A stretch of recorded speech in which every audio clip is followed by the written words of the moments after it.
I'm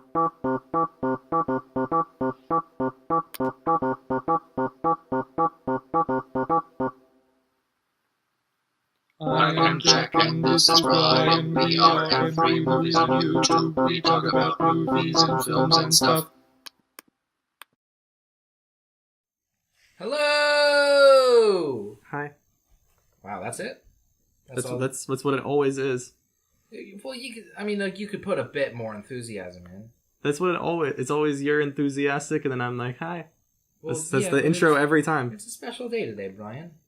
Hi! Thank you. Thank you. Ladies and gentlemen, boys and girls, my name is Jack Hansen. I'm Brian Johnson. I'm Brian. That's my name. Yeah, it's Brian Johnson. Hi. Today, Brian and I are huddled up real close. No, we're not. It's the normal distance. Normal distance. No, normally we're leaning as far away from each other as possible because you smell bad. Okay, Jack. What? It's true. They can smell you through the earphones. How do you know they're wearing earphones? I don't know. Everyone smell your earphones. That's what Brian smells like. It's nasty. M3 Movies. Smell your earphones. But today's a very special day. We got a brand spanking new mic, and I actually figured out how to use it, so that's pretty nifty.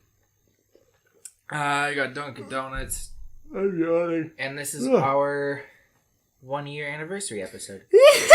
Yeah, we made it.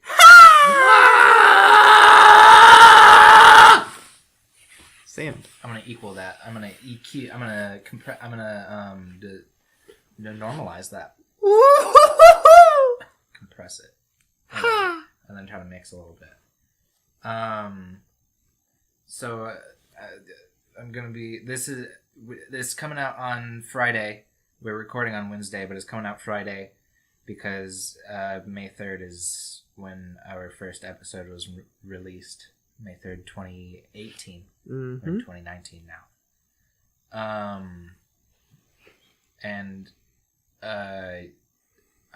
You may have noticed, but you also probably may have not paid attention. Brian, I know you haven't noticed because it hasn't happened for you. But we, for this episode only, are reverting back to our old jingles that we used to do. It's a fun little callback. It's look how far we came. And then wow. I'll be Are you gonna do birthdays? Right now? No. We're gonna be interspersing each segment with a little clip. One of the best of moments. Oh, that's from cute. The past year, right? Oh, that's cute. So yeah, let's get right on into it. If you're listening on YouTube, God, I don't know. I'm running out of If you've seen A Star Is Born, do that. Do what he does at the end. I haven't seen it. He hangs himself with a belt. Oh, Jesus! Is it... Brian, is it a sexual thing? No, Oh, it's a suicide thing. Oh. Right. Yeah. Well, that's not great. Not great. Really? Actually, it's a great movie. Oh, well, yeah, no, I'm not saying the movie isn't great. I'm saying it's not. Suicide isn't great. Well, it is if you're listening on YouTube. Check us No. out. Let's make it very clear that we do not condone suicide. But yeah, don't listen on YouTube. It's hard for you and doesn't get us the cash money. Instead, hop on over to anchor.fm/m3movies, which is the hub for all things our podcast, except for our videos, which are occasionally released on YouTube. From there, you can go straight to Apple Podcasts, Google Podcasts, Spotify, Stitcher, Breaker, Radio Public, and Overcast. Or you can just go to any of those places and look us up and find us there. So that's nifty. Pretty nifty. So yeah, do that, anchor.fm/m3movies. Let's move on to our very first segment, which we've changed from Argy. No, we haven't. Yeah, we have. It's Argy Mateys. No, it's now called We Pull You on a Celebrity You Would Be Interested in Hearing Us Talking About, and whoever wins said poll becomes the subject of discussion. What a terrible name. It's pretty fun. No. Solid. I think that actually it's called Argy Mateys. It's not, and you're wrong, and I hate you. Go jingle, Argy Mateys. Hello, My name is Benjamin. I will be announcing the special clips as they come. Please enjoy the boys talk about Idris Elba in The Dark Tower from episode 12. For that movie. Oh, you know what it was, Brian? What? It was The Dark Tower that got him big. It's a funny movie. Is it really? It's really dumb. Oh, You know how yeah, Matthew dumb. McConaughey kills people in that movie? He just like puts up his hand and goes, "Stop breathing." They stop breathing. We like the work of these certain celebrities, and so we're going to appreciate them and what they've done. Brian, you are now the I finally got the gun runner. I finally got to take over after Jack kept picking people that have had either very limited careers or barely film careers at all. I do what I want. Last week with David Diggs and Rafael Casal, I who love David Diggs. have been in like one movie, and they were in the same movie. So David Diggs was in Hamilton. Yeah, of course. They're in the same movie. exactly. That's the whole thing. They're both in one movie, and it's the same one. And so you're basically just saying we're talking about Blind Spot. No, So today, David Diggs was in Unbreakable Kimmy Schmidt. okay. So today, Yeah.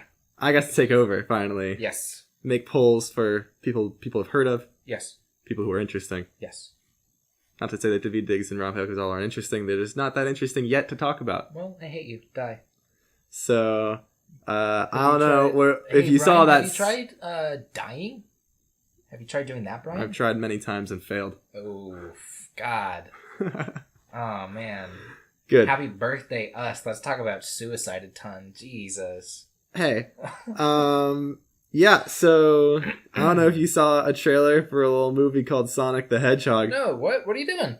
But Oh, yeah, okay. it contains a very Jim Carrey performance by the one and only Jim Carrey We'll talk more on that later. in the, trailer section. Yeah. But it got my brain stirring, and I was like, That's what Brian's Jim Carrey, he's really good in a little movie called Eternal Sunshine of the Spotless Mind. Yeah. Which I love, and Jack doesn't like because he's a little... I'm a prick. Yeah, I'm a that. little baby prick. And his co-star in that is Kate Winslet, so we decided between Jim Carrey and Kate Winslet, and I think because of the Sonic hype, Jim Carrey... It was pretty unanimously Jim Carrey. Pretty unanimously Jim... I don't think we ever actually checked again, though. I checked it, like, a few hours ago. Maybe one of these days we'll ever talk about a woman. Hey, I don't get to vote. Well, I do get to vote, but I only get to vote once. Hey, 20% of people out of the... Voted for Kate Winslet? Vote 20% of the people voted for... Can we see who voted for Kate Winslet? Can we? Do you know how? What is... Your Instagram is weird. My Instagram is Instagram. No. What are you doing? That was probably my sister. Hey, Madison, who's on a good podcast episode. You should listen to it. Next week, if you remind me, I'll make it 2 women. Do it. I'll do that. Do it, man. And then we can talk about a woman. But today, a white man. Finally. Thank so God. Impressed. Jim Carrey. Yeah. What do you have to say about Jim Carrey? He's grown on me. When I was younger, I wasn't always a huge fan of him because I felt like he just kind of recycled the same. But I feel like at least the more I see him in the more legitimate dramatic roles like Eternal Sunshine or The Truman Show, the more I kind of respect those him. two. He's been in other things. Sure. Let me look it up. I really like Evan Almighty. Or is it... Bruce? No, Bruce Almighty. Evan Almighty is Steve Carell. Yeah. My bad. I really like Bruce Almighty. That's not Evan Almighty. That's Evan... It's called Evan Almighty. No, it's Evan...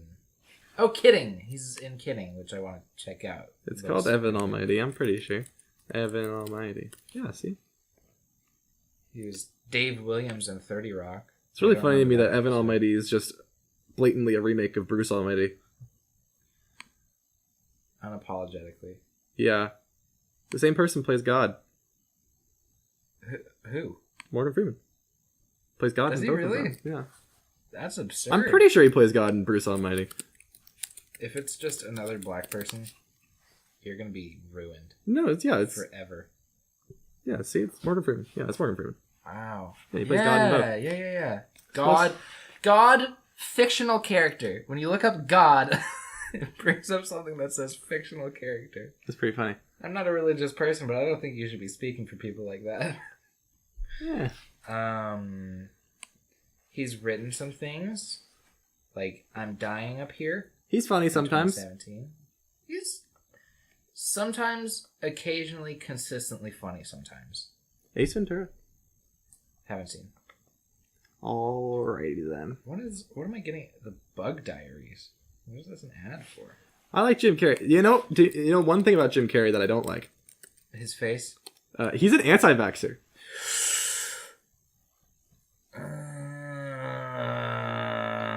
At least I'm pretty sure. He's 6'2". He's a tall boy. Brian, how tall are you? He's anti-vaxxer. Brian, how tall are you? I am 6'4". Oh, so you're taller than Jim Carrey. You're 6'4"? Yeah. Good lord, dude. Uh-huh. I'm tall. You're a freak of nature. You're disgusting. Thank you. That's all that matters. Aw, Brian, you're so sweet. Oh, you shouldn't have Brian. Truman Show? Actually, one of my favorite movies, I think. It's not even my favorite Jim Carrey movie. Really? Oh, right. Eternal Sunshine is so good. Yeah. He was Horton in Horton Hears a Who? He was. Wow. Remember he was the Riddler in Batman Forever? Dumb and Dumber, that's the movie I'm forgetting. Dumb and Dumber is pretty good. I went to AwesomeCon this weekend. Yeah. I saw that costume. The Riddler costume. They had a Batman exhibit. So, I'm one step closer to Jim Carrey. Adorable. What's his saying thing? Groovy. Is that him? Probably. It sounds like him. No, it's what is it? He says something a lot. That in Ace Ventura? Like, oh, that's Jim Carrey. Yeah. It's the alrighty then. That's right. Yeah. He was. Hey, fun fact: we're looking at his IMDb page right now. He was Count Olaf, the voice of Count Olaf in the video game, before he was Count Olaf in the movie. Same year, but apparently the video game came out first. Nice. Did you play the video game? He actually has a pretty good voice performance. Good Lord. He went straight from Eternal Sunshine of the Spotless Mind into a series of unfortunate events. Those were the same years. He actually gives a pretty good voice performance in A Christmas Carol, I think. It's fine. He was doing motion capture. He was doing motion capture in that movie? Of course, that's the whole point of that movie. I haven't watched this movie in long enough. Awful. Too long. I hate it. It's the worst. This is motion capture? Yes. It's not very good motion capture. Not at all. No. It was back when they were trying to. Oh, that looks like a video game. Yeah, it was back when they were trying to make motion capture animation a thing. That looks better. And it just didn't work. I think this looks fine. It doesn't. If you watch the whole movie, this doesn't. Not at all. It just looks like a video game. Yeah. Zoom in on his face. Look at Jim Carrey. Wow. Look through the IMDb photos of Christmas Story. The Christmas Carol. Whatever. It's not a good movie, Brian. I haven't watched it in a while, but I remember not thinking it was that bad. I mean, I guess I'm biased against it because I was terrified of it growing up. Yeah. Truly terrified. And how could you not be? I feel that. Did you see all that? I feel that. All that shenaz. He was the Grinch. I don't like that movie. Man on the Moon. I watched that recently. It is a decent movie. I think he shouldn't have killed himself for it. Destroyed his sanity. But he did. Yeah. We should talk about method acting. Because, folks, it's not good for you. It's not good for you. Not even in the slightest. It's bad.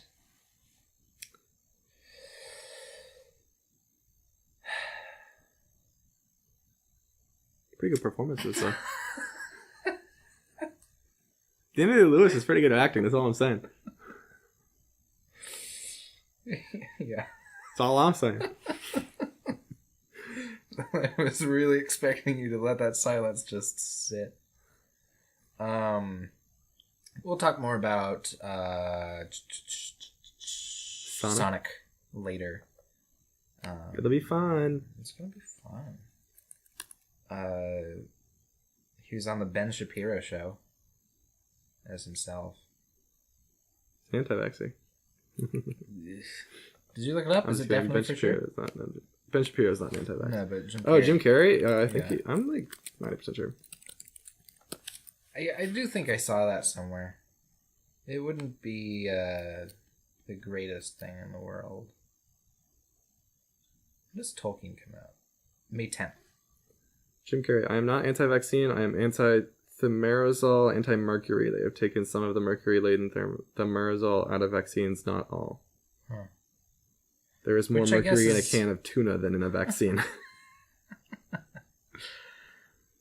I guess I can, like, I don't agree with it. I still think it's stupid, but it makes more sense to me than just being against it because it causes autism. Let's get political. Vaccines don't cause autism. They don't. I like his art, actually. Have you seen some of his art? Yeah, political his stuff? It's really Trump great, art. actually, yeah. He just deleted Jim Carrey to type Jim Carrey. I'm sorry. You should be. It's great stuff. I starved my people to make this missile. Little rocket man. What do you think? Can we stretch out this Jim Carrey conversation anymore? No, I think we're good. Yeah. I'm gonna keep scrolling through these, so they're fun. Alright. Let's go new releases then. Go old jingle. Ooh. Jack absolutely loses his shit because special guest Dylan Clark says something. From episode 14. I really like the third act. I can also understand people hating it. My sister thought it was ridiculous, Well, and your I can sister- understand that because Hannah, you're ridiculous. oh my god. Okay, sorry. I broke Jack. Okay. So, like, that was so honest. The look in your eye. I meant it. Oh, man. New releases, they're out today, or tomorrow, or next week, or maybe they're already out. Who's to say? We got Long Shot, and that's it. That's it this week. With Seth Rogen Seth Rogen And Jack. Come on. Charlie There. Charlie There. Charlie There is on. Charlize Theron. Yes, that's it. That's what I was thinking of. Getting pretty decent reviews. Oh, I like this God one. Almighty! That is Donald Trump. Having sex with Stormy Daniels. Yeah, thank you for saying it. Yeah, Didn't want to. no problem. Thank you. Oh, sorry. If you heard a thunking, that was my coaster falling onto the table. No, but yeah, Long Shot looks real good. Here's my ice. Nice. Thank you. Nice. Aiden sent me screening passes for this tonight, but I just Oh. have too much work to do. Oh, If you want to go, you can have them. no. I gotta finish things. Yeah, I have too much work to do. Being in high I'm school. actually kind of pumped for this. Not. It looks so I mean, good. Not pumped. Pumped was the wrong I'm word. pumped. I think it looks cute. It looks I fun. want to see a movie where Seth Rogen and Charlize Theron date. To give you hope. Good one. Thank you. To an extent. But also... I don't... God almighty. I am having a hard time speaking words today. I had some of my worst, human interactions today. like Just what? outside of the hashtag M3cast. Just, speaking to humans and not understanding how to, Understandable. right? It's just ugh, God. I feel that. I'm not great at talking to other people. I don't want to go to bed. You bet. Are you gonna take a nap right now? I implore tired. you. On our anniversary I'm episode, tired. our special anniversary episode, please do not go to sleep. Brian, wake up! Do you want to talk about Long Shot anymore? It looks good. Yeah. It What does. else can we say? It looks good. Go see it. I'm gonna go see it. Do you think it's gonna break the boundaries of filmmaking? No, Do you think it's gonna be right on up there with The Godfather and Star Wars and don't say that. what? You can't say we'll be right up there with The Godfather and Star Wars. Why As much not? as I love Star Wars, come on, man. What, you think The Long Shot's gonna be better? I don't think it's gonna be better than Star Wars, but I don't think saying the greats of all time, The Godfather and Star Wars First of all, how dare you? sounds wrong. You sound wrong. Star Wars is one of the greats of all time. I mean, it's a classic. That doesn't mean... So is The Godfather. It's not. It's Yeah. different, though. Is it? Yeah. Explain it to me. Like, Star Wars is like a cultural phenomenon. The Godfather is like a masterpiece of filmmaking. Yeah, so Star Wars. Like Empire, maybe. And Star Wars, A New Hope. The Yeah. VFX were No, like, it's groundbreaking. That's not what I'm saying. You're confused. I'm tired. I'm going to sleep. Brian, no. Let's go movie news. Go Jingle. Jack and Brian have a brief discussion about who is the most douchey. From episode 31. Which one of us is more of a douchebag? You. Probably. Yeah. No, not probably, definitely. I said that without a doubt. You are the douchiest of us. You douche. There's only two of us, though. What? There's only two of us, though. Yeah, but you're still the douchier one. I'm not saying I'm not Why? a douche. I'm a douche all the way. I Yeah, so douche there you left go. and See? right all day, See? all night. There you go. It's you. But He just admitted. yeah, but where I douche left and right, you douche left, right, up, and down. Oh. Yeah. So I'm douching, just a couple of places. You're douching Stop all saying over the place.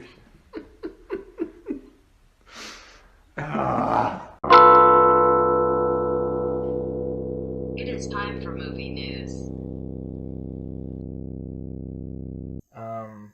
Do you want to start with the goofy wacky or the legitimate serious? I didn't see what the legitimate serious one was. Bond. James. They dropped it? Yeah, Maybe they it's- dropped the cast. Good. Okay, well, I guess we're starting with that one. All right. The Bond 25 cast dropped. It's got Daniel Craig. Yeah. It's got Okay, read them to me.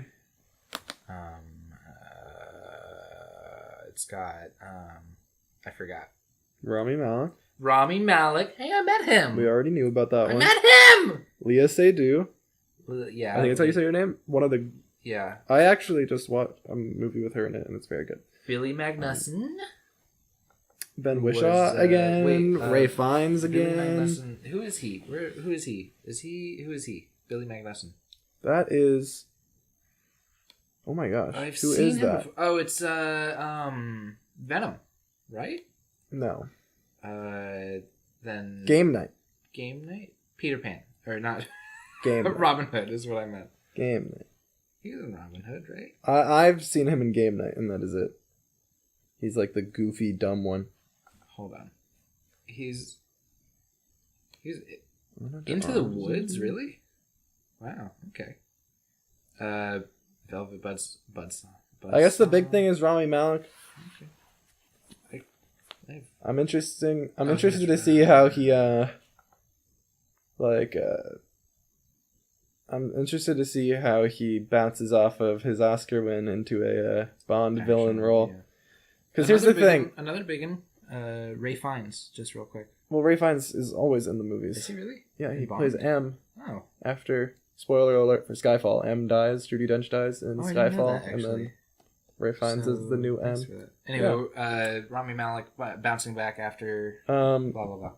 Yeah, because I'm interested. A lot of people don't always bounce back well after Oscar wins.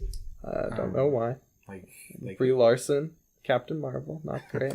It's 5 years after her Oscar win, but still, like 4 years. So, and the thing with this Bond franchise so far, with the Daniel Craig Bond, is that we've had this will be the fifth one, right? There's 4 already. sure.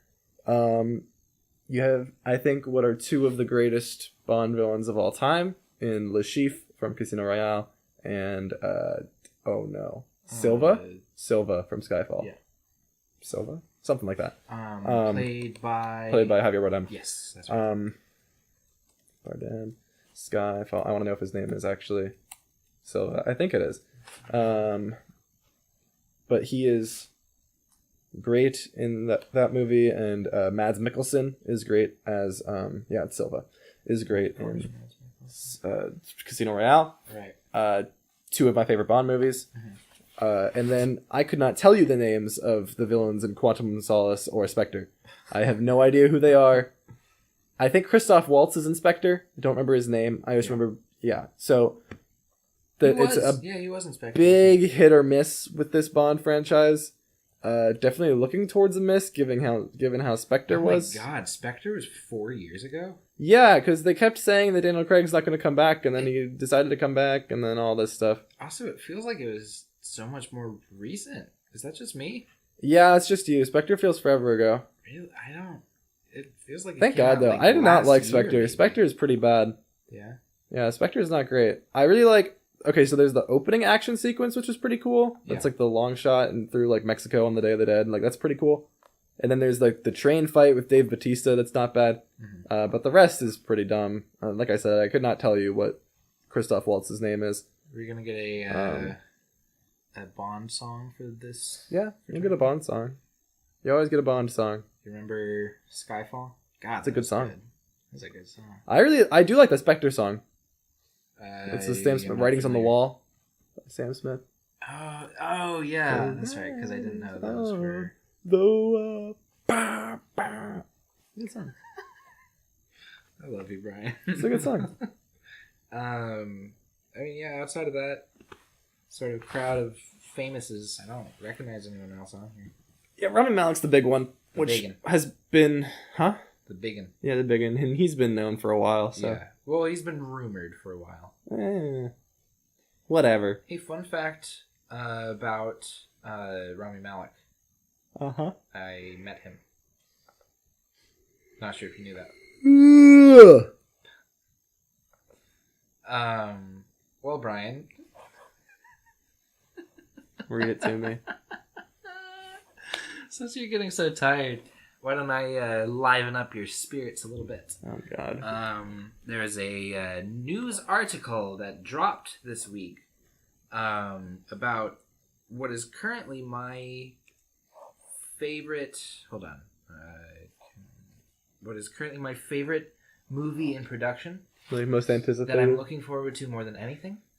More than Cats? Star Wars. Is it Cats? It may or may not be Cats. Is it the Taylor Swift thing? It is. That was fun. Brian. Taylor Swift went to cat school to be a cat for the movie Cats. She's method acting, man. She went to cat school. There is someone whose profession it was to teach Taylor Swift how to be a cat. She's method acting. I can't even She's believe has to I can't become believe the this cat. movie exists. How can more people not be talking about this movie? I haven't heard anyone talking about cats. This is the second thing of it's like, cats. what the hell? They're gonna be life-size. They're gonna be the size of actual cats. And they're going to cat school for it. It could also just be Taylor Swift. I don't know. I don't know if James Corden is going to cat school for this. James Corden's already a cat. I'm pretty sure. James Corden already went Like, to cat just school for Into the Woods. Snap some, like, throw some whiskers on him. I can definitely see, like, James Corden, like, Oh my god. being a really, really good cat. I know that they're gonna do a bunch of CG and stuff to make them look like actual cats, but I really hope they just do, like, really awful, like, high school level makeup. I would die for that. Wouldn't it be great if, like, they looked like, even, like, the original Broadway cats? Like, just, like, the costumes where, like, their faces are kind of, like, have manes, but, like... I'm so excited. Not really. I can't believe more people aren't talking about this. God almighty. Oh, it's so good. It's so good, Brian. It's the inside scoop.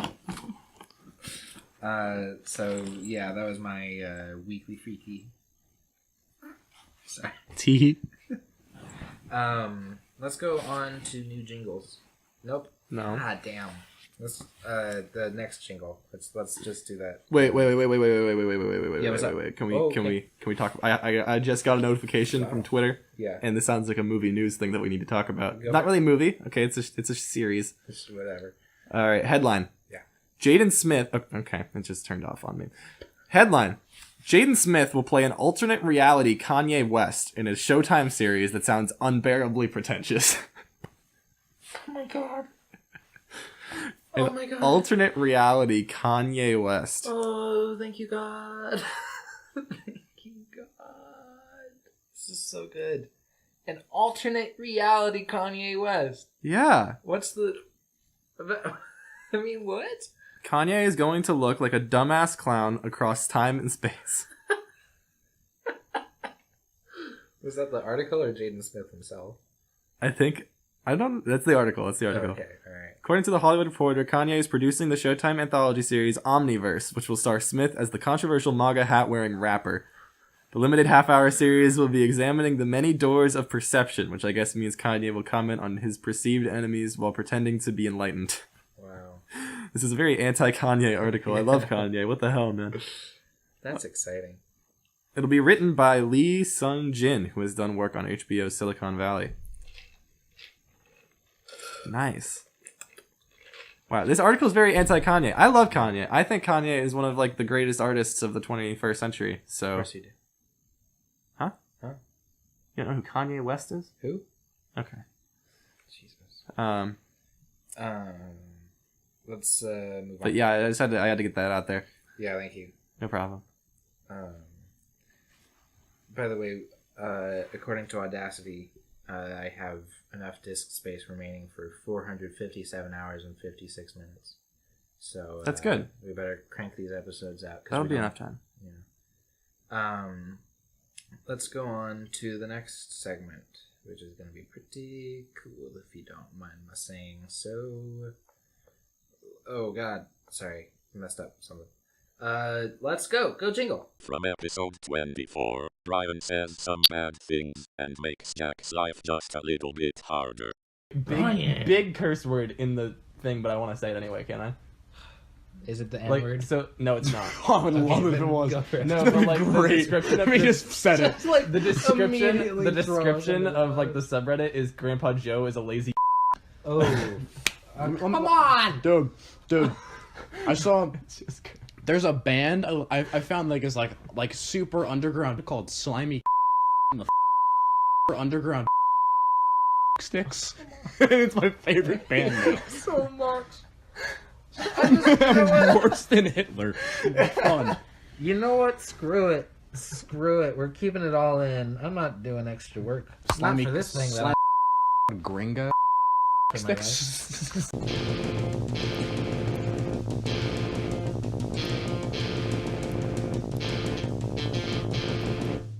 New trailers. This is new trailers. And we got Ophelia Yeah, with my girl Daisy Ridley. we did. It looks not too great. Yeah, it looks fine. It looks not too great. Yeah, it looks fine. Daisy Ridley is gonna blow it out of the park because she's awesome. And I love her. She looked like the weakest part to me. I'll stab you.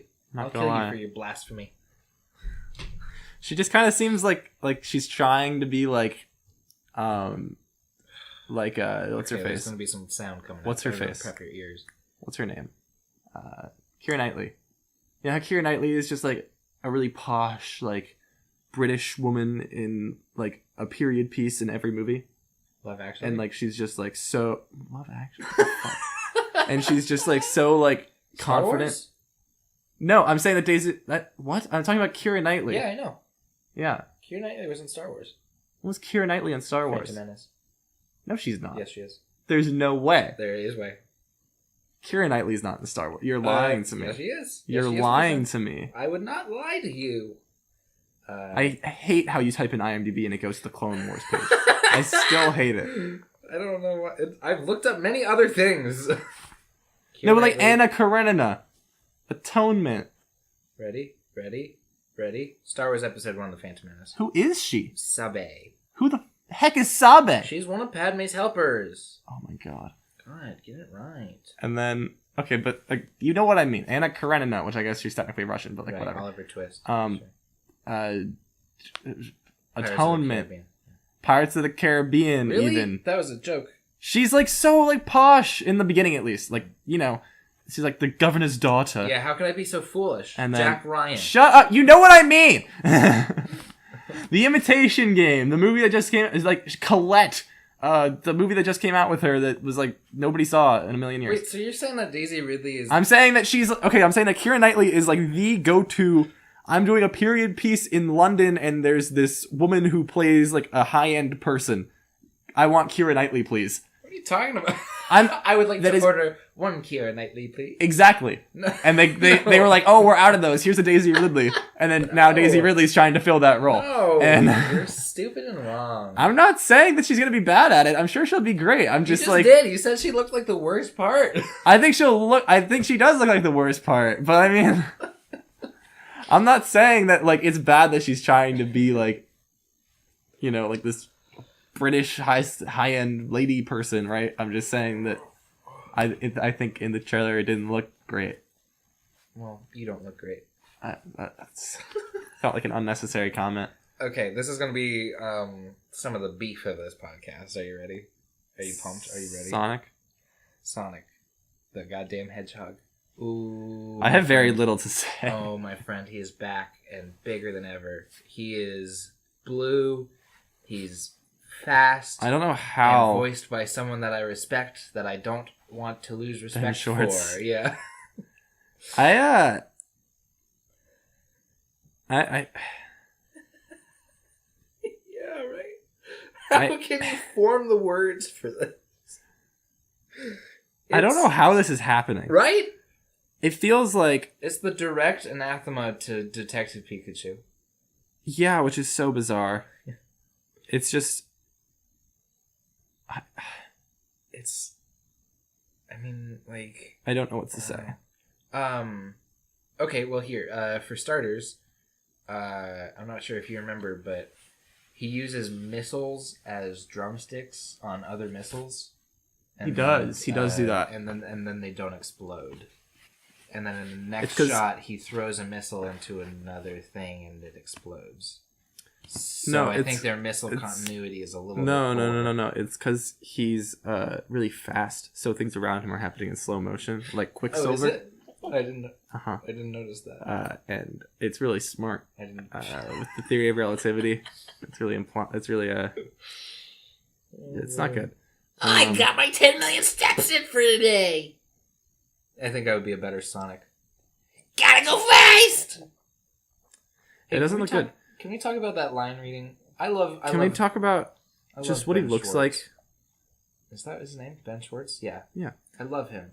But that first line, that I gotta go fast. Oh boy, is that to be fair, in. It didn't sound like Ben Schwartz. Gotta go fast. At all. Hey, let's talk about the fact that Sonic throws a ring and creates a portal. Can we? Can we please just talk about that? Sonic can do portals now. Good for him. I don't care. I think that the major thing is just I think like everything in this trailer looks like dumb and like, you know, kid movie, and I'm like, okay, well, whatever. Yeah. And then you see Sonic, and you're just like, that's unacceptable.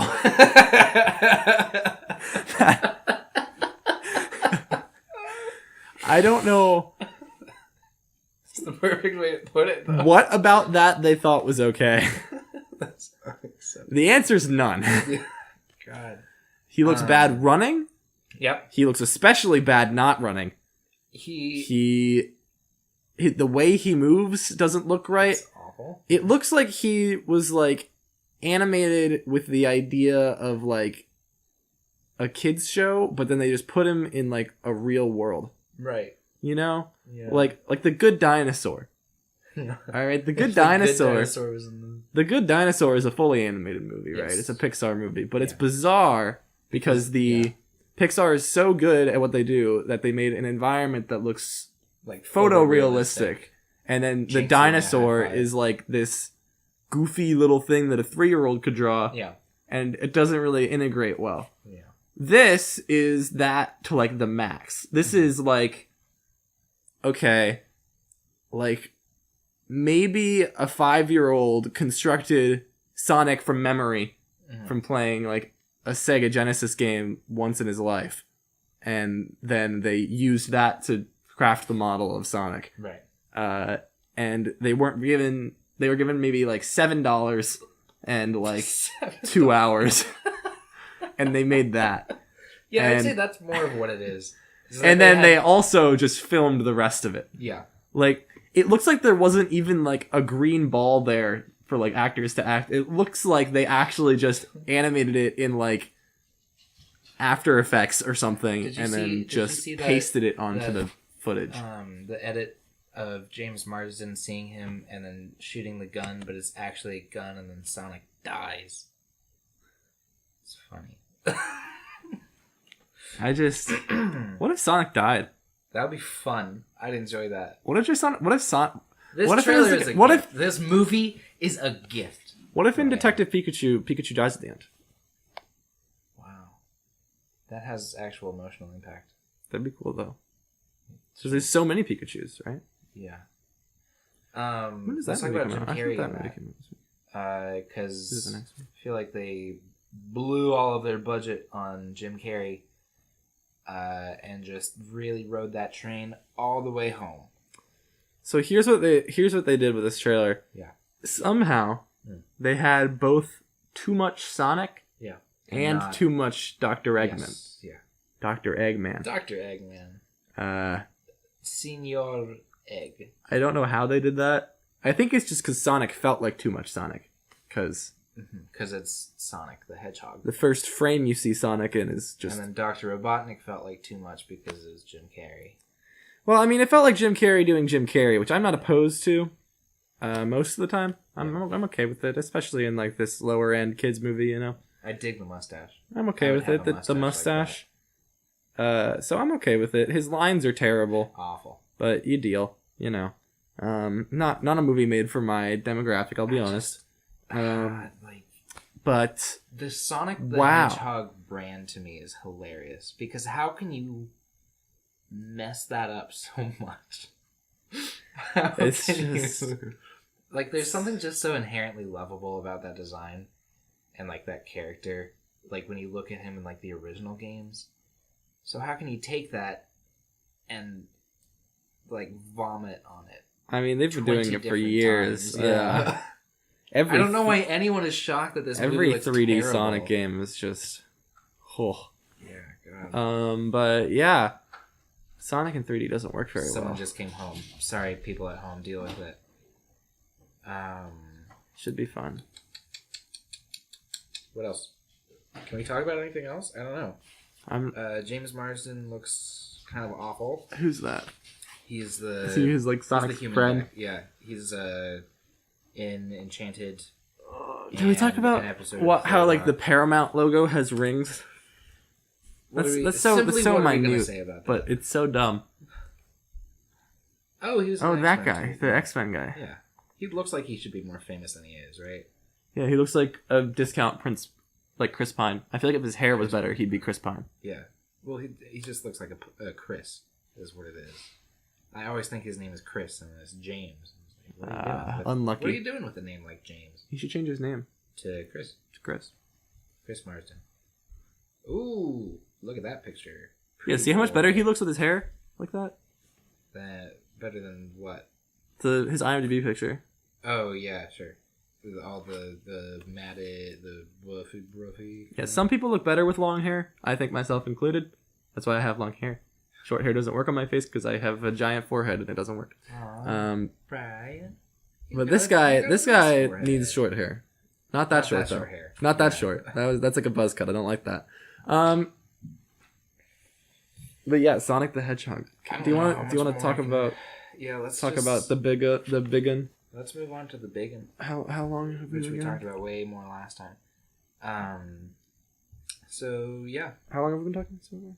A couple of minutes, maybe. I don't know.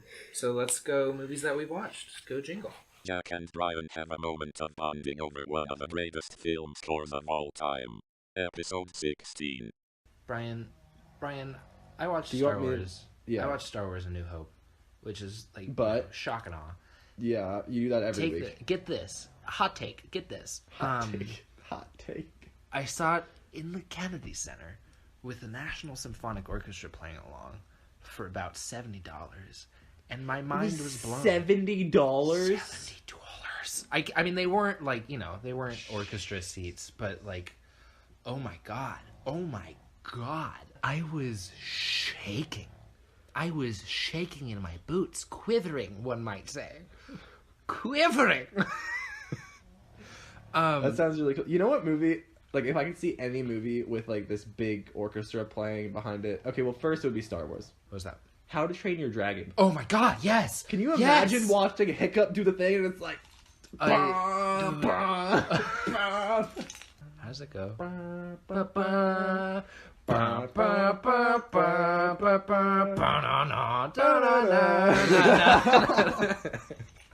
It's so good. That's so I good. love that John Powell, moment. he did solo. Yeah, it's good solo. Which was also a great score. It is a great Underutilized, score. I think.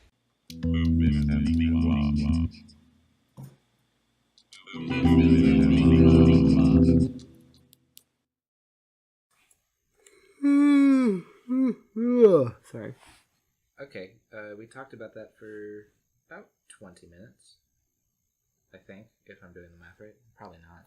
I'm not. No, I'm definitely not. I meant, like, how long into the podcast are we? 40 minutes. Okay, that's pretty good. 14 minutes. So yeah, movies that we watched. Me and Jack both saw Avengers Endgame. Infinity War first? Because we watched because we did watch that before. And sure, we can watch. Okay, so if you listened to the podcast last week, then you would know that I was kind of looking forward to Endgame. Mm-hmm. Infinity War. As was I. So yeah, we watched. My excitement. We watched Infinity War like right after the podcast. God Almighty, what a bad movie! Pretty bad. Garbage. Not great. No. I actually recently, today, put out a letterboxed review for it. Gave it 1.5 stars. If you'd like to check it out, it's long. I gave it more than that. I think, You right? gave it I gave 2. it 2 stars. Yeah. I also gave Endgame significantly more stars than you did. You gave it half a star more than I did. I gave it 1.5. 1.5. You gave it 4. I gave it 4.5. 4.5? No, you didn't. I did. No, you didn't. I did. You gave it 3. The 3.5. I gave it.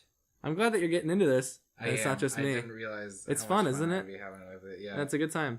I'm currently working on a Crimes of Grindelwald. Review. Yeah, it's a good time. Where is it? I like doing it. Mine are a lot shorter than yours. You spend a lot more time on yours. I do. I That's like true, doing the quick takes, but And maybe I'll write more detailed ones for movies I that like getting real if people thoughtful have with any it. ideas. Also, something I didn't really think would happen. Letterboxd works like much better as an IMDb than IMDb does. Yeah, it's pretty good. So But that's all thing. so yeah, we watched Infinity War. Yeah. I still think it's pretty bad. Oh, garbage. My review is on truly Letterboxd, as is Jack's. Honestly, I hated that movie more the second time I watched it. I think I was about the same. Oh, I did give it 3 stars. Oh, okay. Yeah, I give it 4.5. Yeah. Avengers Endgame, not Infinity War. Infinity War is pretty bad. I don't know what to say about Infinity War that I haven't said a million times on here. Yeah. The stones don't make Boy, sense. it's bad. The Thanos stuff is terrible. There's nothing that happens to any of the characters until the very end.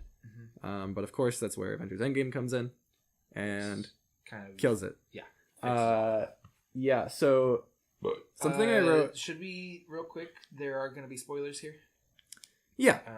Yeah, we'll talk about spoilers here. There are spoilers for Avengers Endgame. Yeah. So go ahead. If you don't want to listen, then go down to the description below, where you'll see the timestamp of when we stop talking about this. Yeah. Cool.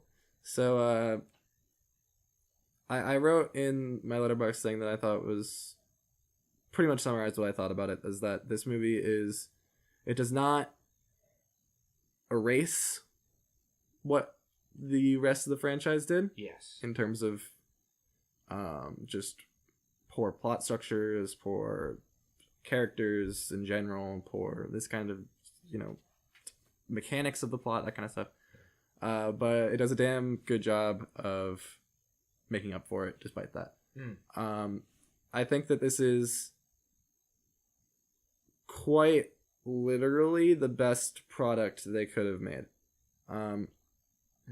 With what they had, at least. With what they had from the previous 22 movies, I think this is probably the best product they could have made. The first 10 minutes of this movie are brilliant. Yes. I think that the decision they make narratively, we can spoil it, right? Yeah. I think the decision that they make narratively to fast forward 5 years after this thing happens is genius. That's something I did not even consider going in. Yeah. And I think that's something that's really, really smart. But also now kind of, I think, makes a little bit of a problem for them. Because now it is definitely a world completely different from ours because it's 5 years further than ours and they can do whatever they want. That's true. It does take place in the future now. Yeah. It also, an interesting take that I heard about it is that because they use time travel in it, which is probably my biggest problem, is the logical errors that come in with the time travel. But this whole universe for the rest of time now exists in a world where time travel exists. In a world. Yeah. Now time travel is a mechanic for the rest of the MCU.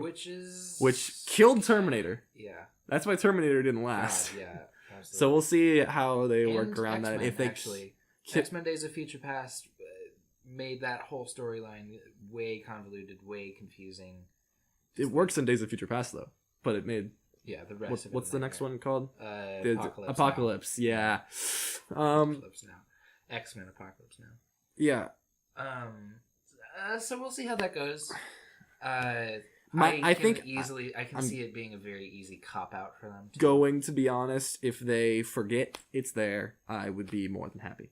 Yeah. So yeah, I also said a lot that this was a movie that was very easy to go through and nitpick and find logical errors and find just things that are dumb that move the plot. Like I don't think the plot moves forward in a very good way, but I think that the way the characters move forward and the way the themes move forward and the way the scenes scene by scene move forward is very, very well done.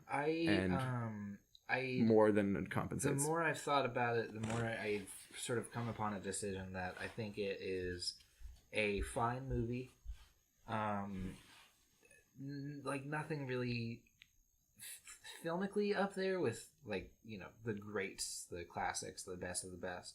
But I think of the MCU, it has the most heart, the most emotion, the most the most and the most strong characters. Yes. Character moments. Yes. I think just the most emotionally impactful. And this was the first Marvel movie that I was smiling. I was surprised that they had so many little character moments that for characters that are barely in this movie, right?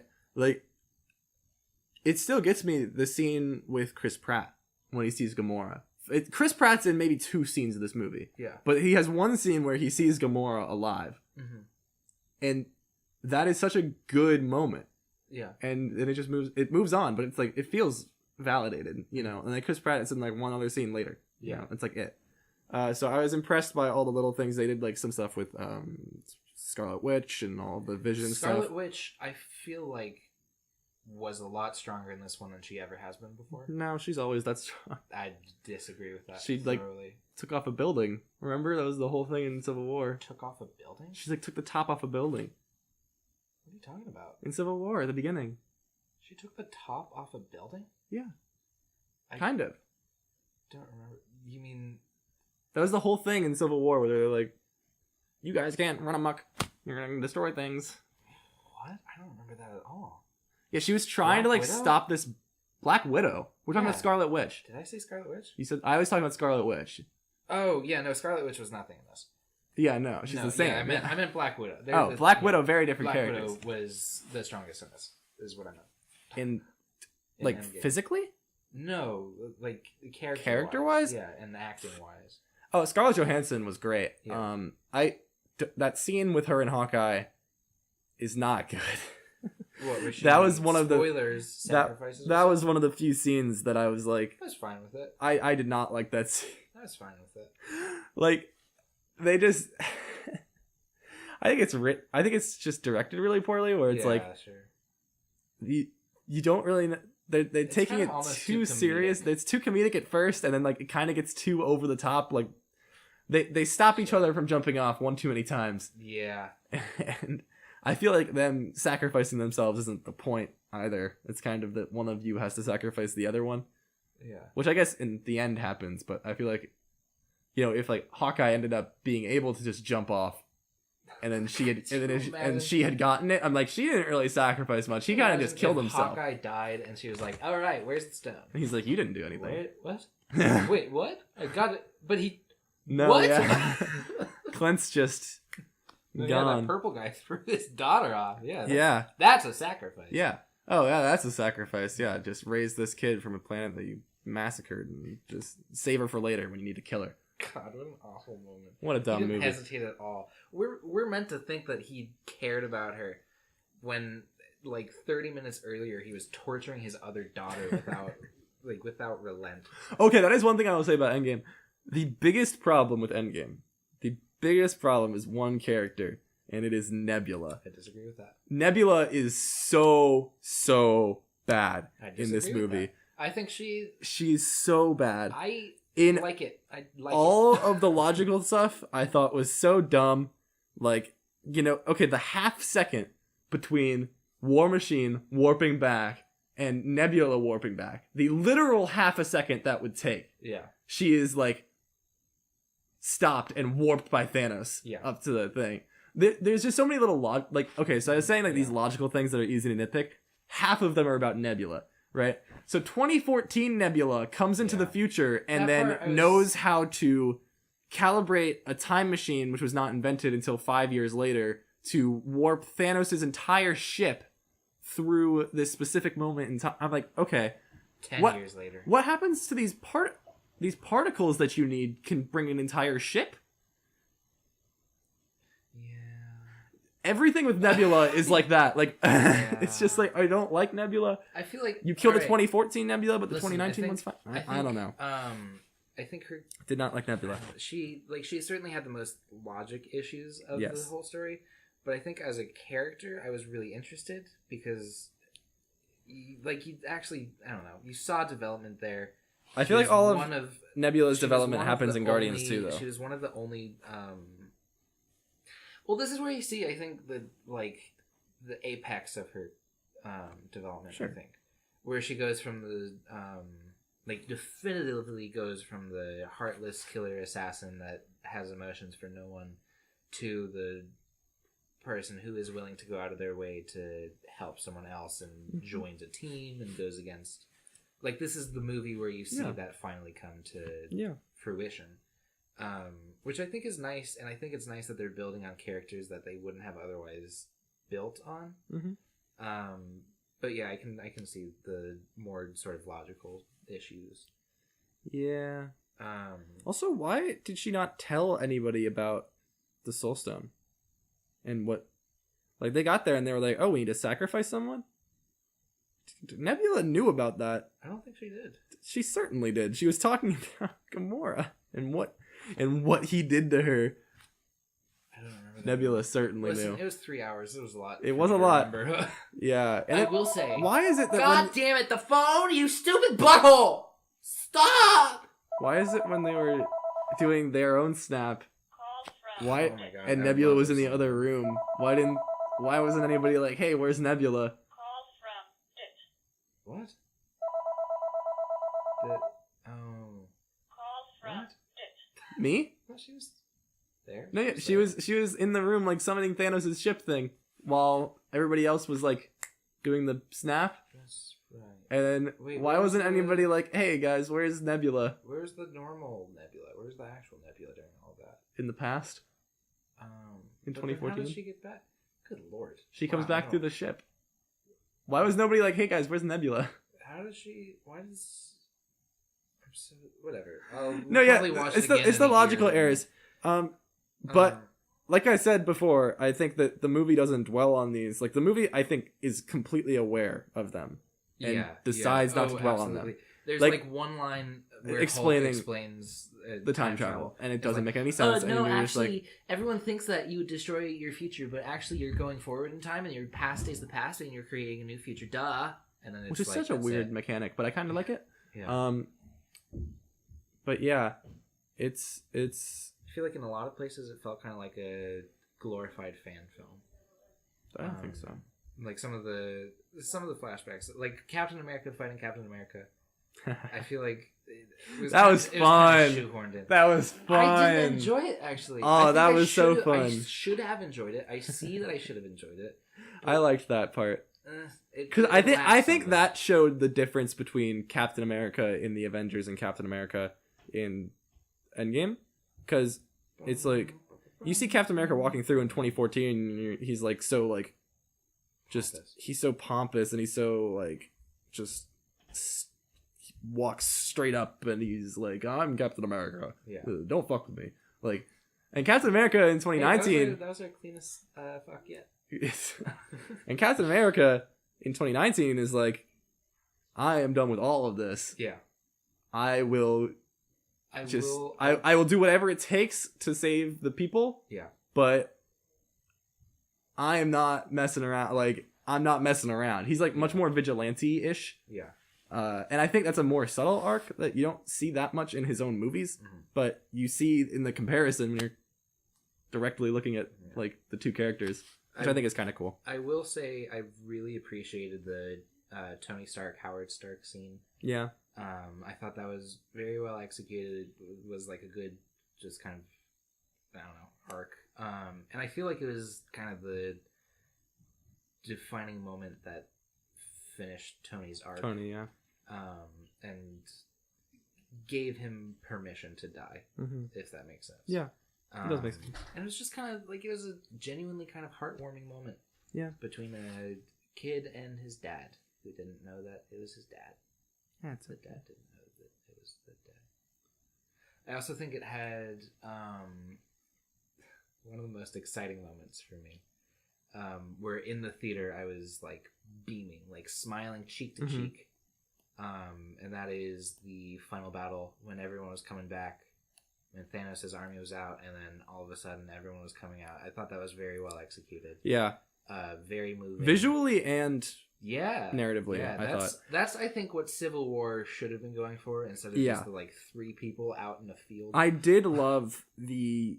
Okay, so the action was much different from Russo normal action. Yeah. I really thought it was a step up. I wasn't on board with the action, actually. I felt like it lacked something. It was missing something. I felt like...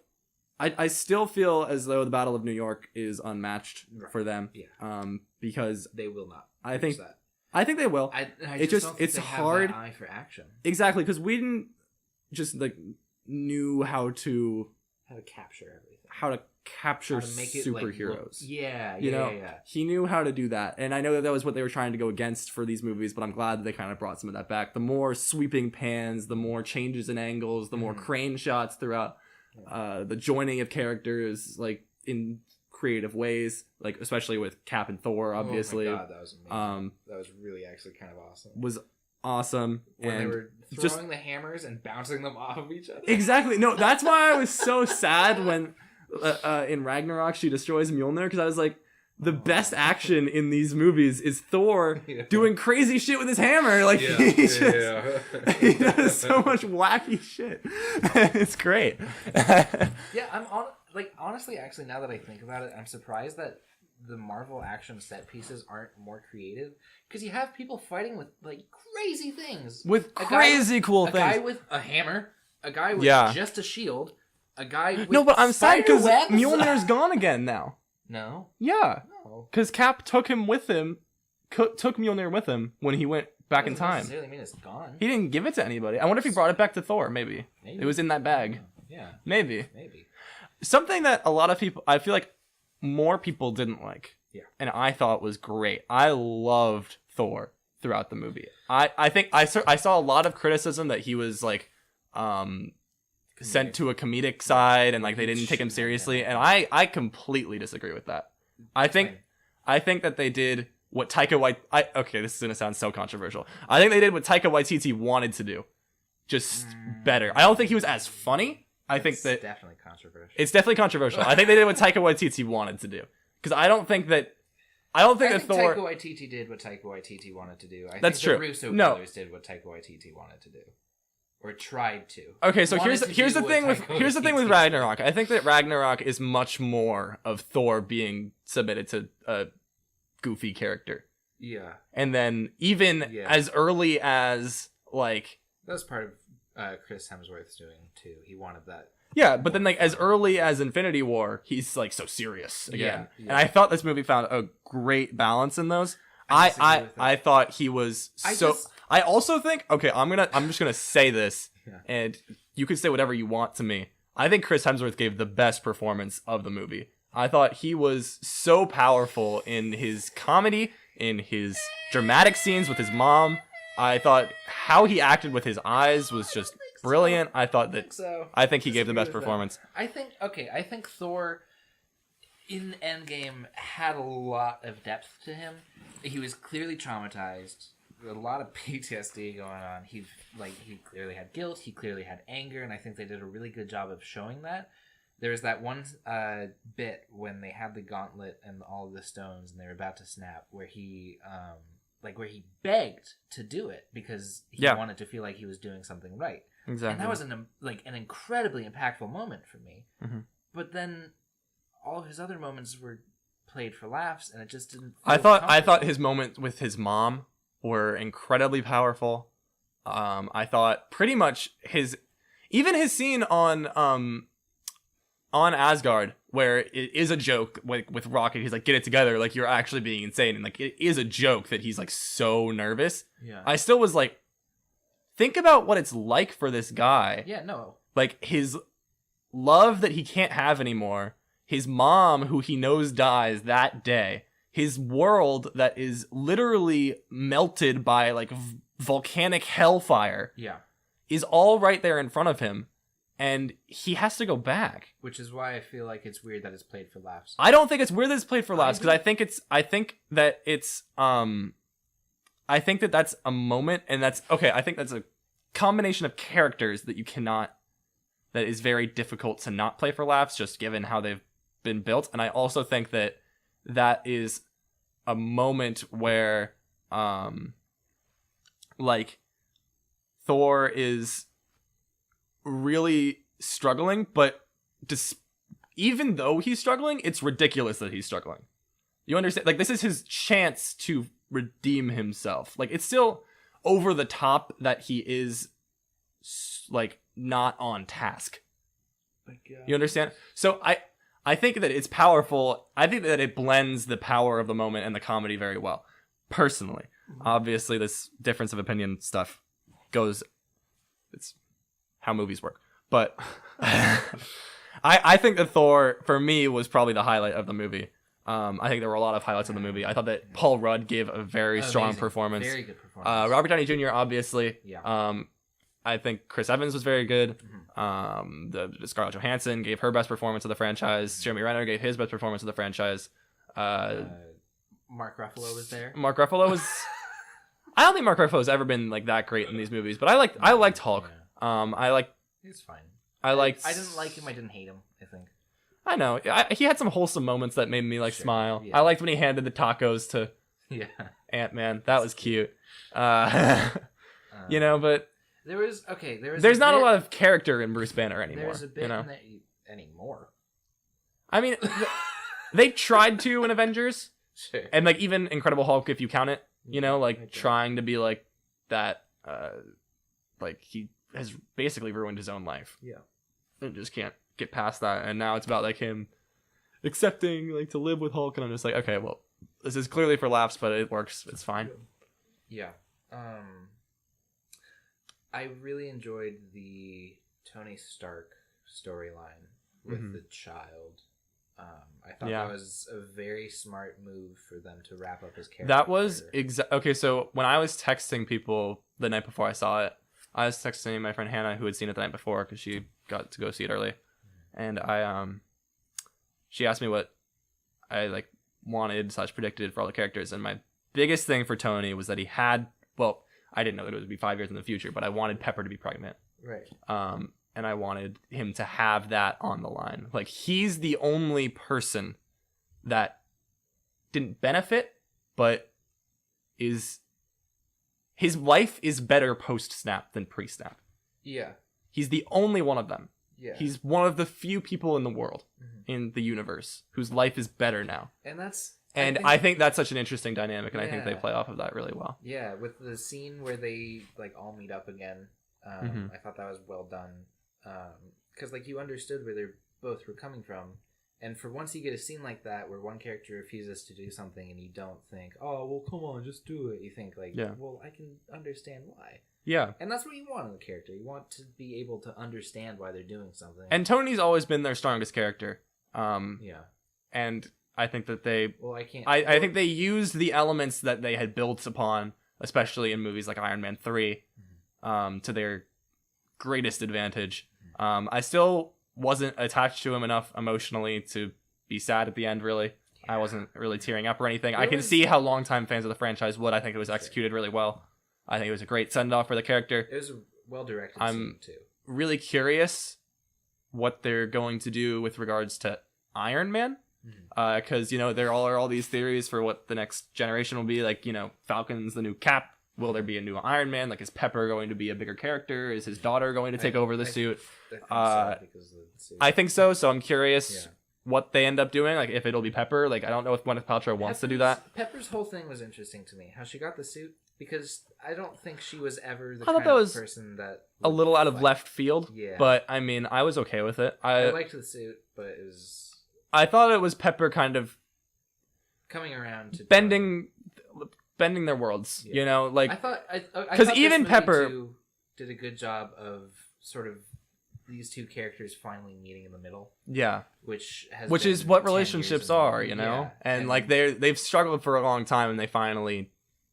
found that. Yeah. Which is very nice to see, I think. Yeah, that was my other thing with Tony. I wanted Pepper to be in this freaking movie. And I could have done with more Pepper, personally. Really? But, yeah, because I think that's what grounds Tony. Yeah. And I think that would have been beneficial to have. But, I mean, I understand. Like, I don't think Gwyneth Paltrow likes doing it very much. No. Well, from what I've heard in interviews and stuff, like, she's been absent for so long. And I love how when he's dying, she's like, she goes up to Peter and like taps his shoulder. Like, my turn. Hey, husband's dying. Get out of my way. Bye-bye. But it's a very Tony thing to do. Like, it's like they're very similar people. And I like those characters, and I wish they had done more with those two just throughout. Like, I wish that she was in Ultron. I wish that she was in. Actually, the one moment Civil War, that really got me, like, et cetera, et cetera. The one moment that really got me, like, misty-eyed, and it was the most obscure throwaway thing, was when Peter was reuniting with Ned. Oh, Ned? Yeah. Ned? In the school. His friend. His friend is Ned? Oh, yeah. I was like, oh, that's so sweet. I thought you were going to say when Peter was reuniting with Iron Man, and I was like, no. Yeah, man, I get you there. None of the big emotional moments, like, did anything. That one got me. Or not got me, but, like, I was like, it was well acted. Yeah, I mean, the movie's very well acted, which is, I think that was the biggest surprise for me, was how well acted that movie is. Especially considering they didn't really necessarily know exactly what was going on.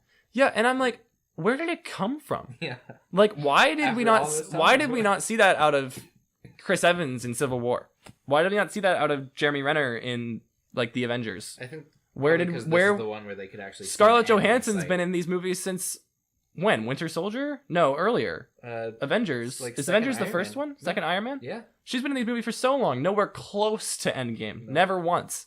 Like, and I think that's bizarre, but I'm open to it. I'm very... this is... Chris Hemsworth is just getting better and better. Yeah. That guy is so good at acting. This has nothing to do with what we're talking about, but I am excited to see Anthony Mackie as... Captain America. I am as well. Really excited for that, actually. I am as well. I didn't think I would be. I didn't even think that would happen, but... I knew it. I expected it to be either Bucky or him. Yeah. I expected the Captain America shield to be passed down. Yeah. Because I do think that's the direction they're gonna go. Like, they'll kind of have the same core heroes, but different people behind the mask, behind the whatever. Yeah. I'm curious what they'll do with Thor.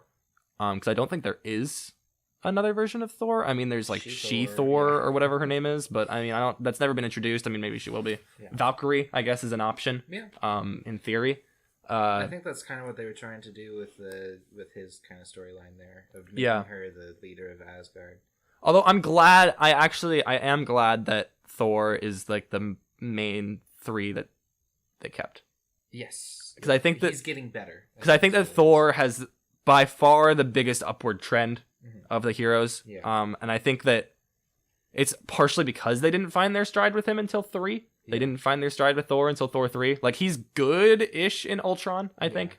Oh wait, no. Ultron's the one where he like goes off into a cave and like is in a bath. Oh, that's that. Never mind. Not good in Ultron. Weird part of Ultron. Happen in anything? What was that whole thing about? It was like him getting the power to bring life to Vision. I have no clue. Like some weird prophecy thing. I don't remember. But I think that I do agree like, that is where his character started existing. Existing, exactly. Like even Thor 2, like when his mom does die, like it's just such a bad movie that like you don't feel much. I think that the best parts of Thor and Thor 2 and the Avengers and all this is when he's talking to Loki. Yeah. And I think well, no more of that. Loki has a TV show. Yeah, that's true. Will Chris Hemsworth be in that though? Maybe he'll appear. Will young Loki happen? Yeah. We'll see. Because I'm pretty sure in the comics, when Loki dies, he's like reincarnated as young Loki. It's like a younger Loki. How did his shield get made again? Huh? Captain America handed new Captain America a fully formed shield, but it was broken in the war, in the battle. Did they remake it? Did they have a line about that? They fixed it. They did? Yeah. Where? I don't remember. Okay. I don't remember off the top of my head, but I know they they have it in the battle. I feel like the old age on Chris Evans was pretty solid, actually. I thought it was good, yeah. That was the other thing that I was like, that doesn't make sense, logically. But whatever. That's fine. Yeah.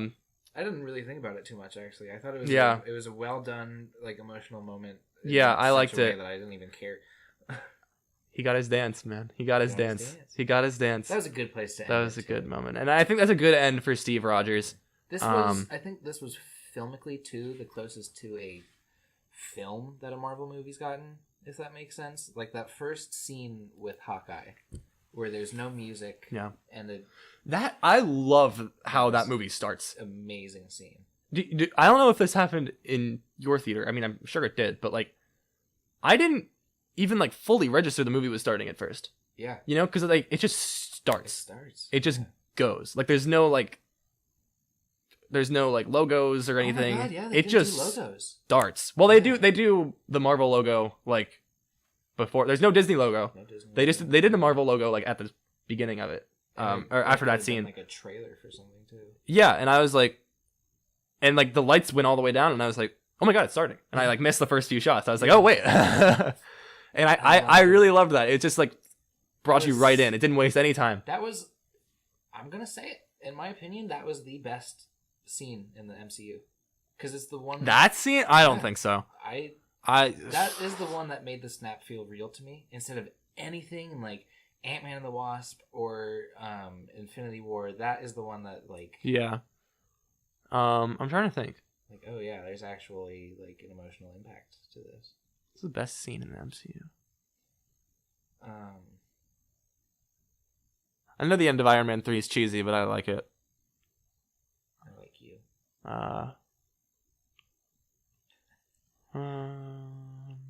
Yeah, go ahead and scan through the 22 movies. I'm thinking. I mean, Battle of New York is an obvious one, I guess. Yeah. It's so hard trying to find a good scene from a Marvel movie. No, I can think of plenty of good scenes. It's just like caliber of best, you know? Yeah. I mean, I think there are plenty of scenes in Endgame that could qualify. It's probably a scene from Endgame. I don't know if it's that one. Might be. Maybe. I feel like they toned Thanos down a little bit, which I was fine with. Glad about. You're mad about it? I'm so glad about it. Oh, okay, yeah. I When- feel like when- they just when- had so much to do in When 3 Thor hours. chopped off his head, my jaw dropped. Yeah. I was like, what? I loved that decision. I loved that decision. I thought that was so cool. It's incredibly interesting. I thought that was so cool. I almost wonder if it would have been more powerful if they didn't bring Thanos back again. Like if it was some new evil or something. No, it's the end of the saga. I think that makes sense. I think that it makes a lot of sense because it is. these are 22 movies ultimately building to Thanos. Yeah. Right? Even then as his early death- as 2012. Even then his final actual death, it was underwhelming. I actually really liked it. I really liked how he just sat down and he was like, I lost. Yeah. And he clearly was not happy, Yeah. right? He wasn't like it wasn't the same look he gives at the end of Infinity War where he's like relieved and like looking over a whatever grateful universe or whatever. Which, by the way, but has it was the like best moment of score in that whole he was movie. like, I respect. Like I feel like the one thing about Thanos is that he's all about fairness and respect and that kind of thing. And I felt that was a very good like. There's a good I'm defeated. Yeah. You know. Well, gotta go. Yeah, and then he fades out, and I was like, okay, sure. I mean,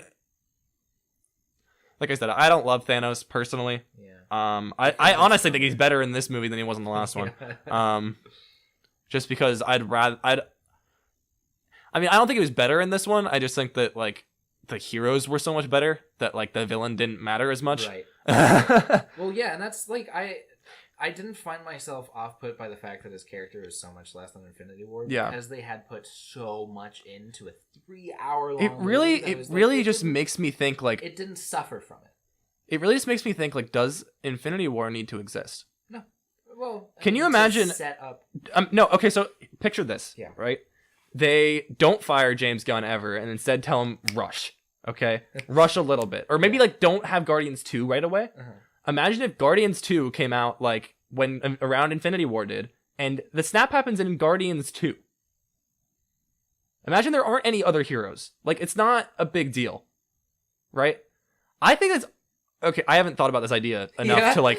I haven't thought about this idea enough to, like, make up a decision about it, but I think that's almost better. Sure. Because maybe. I think that, like, the thing with Infinity War is that there are so many characters that none of them can change at all. And then you have to save it for Endgame. I think they just needed to make it that very clear build to something. Yeah. I don't know. I don't know exactly what you're thinking, but I can't understand I feel like the want to make it like a two-parter to make it feel... Exactly. Like, it feels like there's just not enough there to be two parts. Yeah. It feels like... Really in hindsight, I don't think it's unfair to say that Infinity War is like a 2.5-hour build up to Endgame. Huh? Sorry, I wasn't... What? I don't think it's unfair to say that in hindsight, looking over the whole franchise, the whole saga, Infinity War is really just a 2.5-hour setup for Endgame. Right. Right? That's all it is. Yeah. So if you huck it like in Guardians 2, right? Where well, they almost you have Nebula and Gamora anyway, who are whatever emotional ties to Thanos you can build there. Yeah. You have the Guardians in general, like Drax has connections to Thanos. You have Chris Pratt who has connections to Gamora, therefore connections to Thanos, and you can have all that stuff. Yeah. But you can spend more time with it, so you can maybe build the Thanos Gamora a little better. Mm-hmm. You can maybe build Thanos Nebula a little better. You can maybe build Nebula there and have her joining the Guardians be a more convincing type thing. Yeah. You can have a lot more. Chris Pratt can act. That guy does those character moments really well. Sure. In Endgame and Infinity War. Okay, the thing in his moment in Infinity War is dumb, but Chris Pratt acts the hell out of it. And then in Guardians 2 we actually have with Ego, he acts the hell out of that scene when he finds out that Ego's the bad guy, basically. Mm-hmm. That's one of my favorite moments in Marvel, actually. That might be my favorite scene. I love that scene. Okay, but I'll talk about that in a second. Yeah. So imagine you have this Guardians 2 movie, right? Where you've built all these characters in Guardians 1 with like one of the best movies that you have. Mm-hmm. And then now the big baddie is Thanos. Mm-hmm. And like Thank you for your use of big baddie. Yeah. Good. And then you can build all these actual ties that the villain has to the heroes. Mm-hmm. And then you can have just an actually such a shocking ending to it. Yeah. Because if that happens in Guardians 2, it is infinitely more impactful than if it happens in an Avengers movie. I almost wonder if, like, even without making it so complicated, because let's be honest, they're a massive franchise, they're gonna play it safe. If you just... And it's tricky, because there's so much to Endgame that's so solid and makes it work as a movie on its own, but if you took some stuff from that 3-hour-long movie and put it into the 2.5-hour-long movie that was clearly stretching for time, like I wonder if that would almost make it like evened out a little bit. Yeah. Like Infinity War, a little bit more bearable. I don't know. Yeah. It's tricky and it's weird because we don't know exactly what they were thinking. Exactly. We don't know like where they are going now or what they are planning on setting. Well, I mean, the saga is over. Yeah. So like no, it's but I mean, like, tricky. The future. Yeah, of the MCU. the characters and everything like that. Could you imagine if they just started over? If they're just like, yep, nope, these characters are done now. That's it. I wouldn't like that. Really? I wouldn't like that. What's that? I do think, because I think there's more to come. I think that the thing with Endgame is that the thing that I liked so much about Endgame is that it gave me a lot of hope that these people do know how to write characters and that these people do know how to film action and that these people do know how to make... Okay, this is the first movie that has combined this many main characters and done a damn well job. Mm-hmm. Damn good job. Sorry. Damn decent job. Damn great job. Yeah. This is the first movie where that's happened. This is the first movie where, like... I'd say since Avengers. Well, it's more than Avengers. Yeah. I think it's so much bigger than Avengers, though, right? And it treats them with the appropriate amounts of respect and the appropriate amounts of screen time, and it, like, balances it very well. And I think that gives me hope that maybe if they start to have more details in writing the origins and have more details in writing the sequels for the solo movies and like have these characters build a little bit better, that eventually we can get to another Avengers Endgame type movie and that final punch at the end will hit me. Yeah. Right. And that's what I kind of hope for, but I don't think you can do that by just starting over. Yeah. I think that you have laid a foundation now and you have like this, you have Thor, you have Scarlet Witch is going to TV, but I think that she has a lot of potential. I think that Hawkeye has a lot of potential, also going to TV. I think that what's the one I'm missing? There's a few. Let's wrap this up because we are. But if they don't fix Captain Marvel, then they will just destroy themselves because she is the shittiest. Fucking God. All right, let's wrap up this Endgame discussion and move on to our final segment of suggestions. Good jingle. Finally, Jack reveals a wrongdoing, and Brian mocks him up to the point of his inevitable doom. From episode 24. I had a bump in with Rami Malek this week. I know. It was fun. Hey Rami, if you're listening. Hey man. Hi. Hey. I said hi to you and that you did good in a movie that I haven't seen. So you haven't seen it? No. You told me that. What? Well, because I was walking out the door and I didn't want to just be like, "Hey, you're cool." So I was like, "Great job in Bohemian," and then I left. So sorry for lying straight to your face, even though you'll never know and will never remember. Oh my god! Don't do that to me, Brian. Have you ever seen anything around that? Of course I have. What have you seen? I love the Night at the Museum movies. Oh my god! Don't you dare! Don't you even begin! Oh my god! Don't you even begin to dare! No, like Mr. Robert, Mr. Roberts, Mr. Robot. Oh yeah, my favorite TV show, Mr. Robert. We're gonna make a suggestion for you today, and you better watch it or else. Got anything good, Bri? Superfly? 3 suggestions, man. I always forget that we have this segment at the end. Yeah, me too. I got something. Then go. I am sure I have suggested this already. But go ahead and check out the Meyerowitz stories. Oh, you have suggested that multiple times.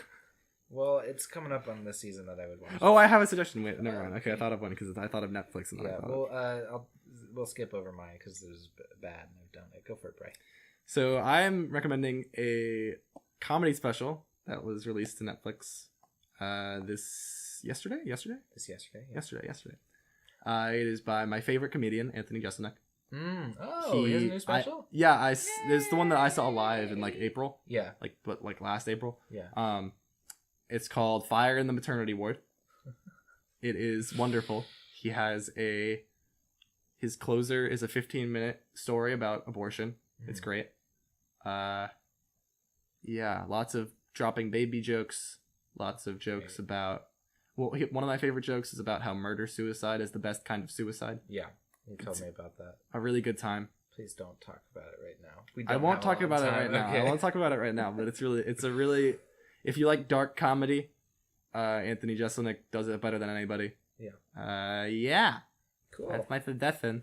Hey, we've been M3 Movies. If you liked what you just heard, go ahead and subscribe to us with whatever and or all of the platforms possible. You can support us through that. Find us on Twitter and Instagram. It's at M3 Movies for both. What else? God almighty, I'm so bad at this. You can find us on Letterboxd now. You can do letterboxd.com/M3movies. That's letterboxd.com/M3movies. I'm missing stuff. Always I'm missing stuff. What am I missing, Brian? Get off your phone. I don't think anything. Nothing? Alright. Thanks for listening to the very special anniversary episode. If you liked the mic, let us know. If you didn't, let us know that you did like it. That's that. Yeah. How long are we at? We talked for a long time. Yeah, almost an hour 30. Nice. So yeah, thanks for listening to M3 Movies. I'm Jack. I'm Brian. This has been M3 Movies. We love your stupid faces. Bye-bye.